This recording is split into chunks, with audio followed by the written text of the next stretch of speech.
Sheikh chilli story सड़क यहीं रहती है। एक दिन शेख चिल्ली कुछ लड़कों के साथ अपने कस्बे के बाहर एक पुलिया पर बैठा था।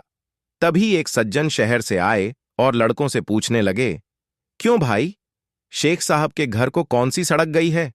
शेख चिल्ली के पिता को सब शेख साहब कहते थे। उस गांव में वैसे तो बहुत से शेख थे, परंतु शेख साहब चिल्ली के अब्बाजान ही कहलाते थे। वह व्यक्ति उन्हीं के बारे में पूछ रहा था। वह शेख साहब के घर जाना चाहता था, परंतु उसने पूछा था कि शेख साहब के घर कौन सा रास्ता जाता है। शेख चिल्ली को मजाक सूझा।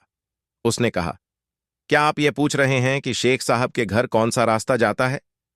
हाँ हाँ, बिल्कुल, उस व्यक्ति ने जवाब दिया।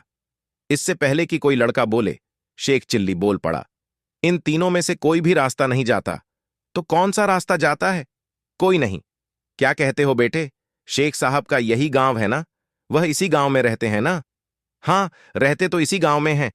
मैं यही तो पूछ रहा हूं कि कौन सा रास्ता उनके घर तक जाएगा। साहब, घर तक तो आप जाएंगे, शेख चिल्ली ने उत्तर दिया। यह सड़क और रास्ते यहीं रहते हैं और यहीं पड़े रहेंगे। ये कहीं नहीं जाते। ये बेचारे तो चल ही नहीं सकते। इसीलिए मैंने कहा था कि ये रास्ते, ये सड़कें कहीं नहीं जाती, यहीं पर रहती हैं। मैं शेख साहब का बेटा चिल्ली हूं।